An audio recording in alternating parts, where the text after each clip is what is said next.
mukomana anonzi Sengezo Tshabangu ochizoya manje onyengera Nelson Chamisa, onyengera vakomana the Authentic Citizen Coalition for Change nevakomana the Blue Movement oti oona kuti aiwa Sengezo Tshabangu iko zvino asina kana wini. Nyange apinda mustiti akati akangoita kana ini propaganda hapana kana munhu anombomutevera, nyange rally yake hapana munhu anoenda.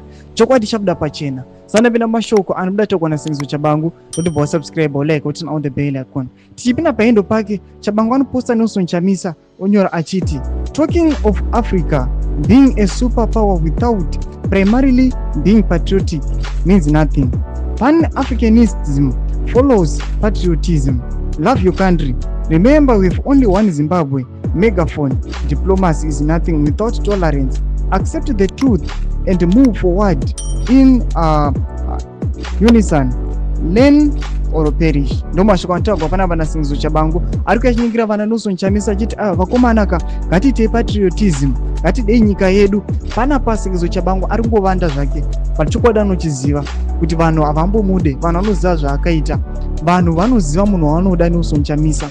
Ndo chokwadi chari kuzama kuvanda, uye achingoti aiwa Nelson Chamisa ngativei patriotic, ngativei nyika yedu, hapana patingada Africa kana tisingadi nyika yedu, ngatilavei nyika yedu, nyika yeZimbabwe.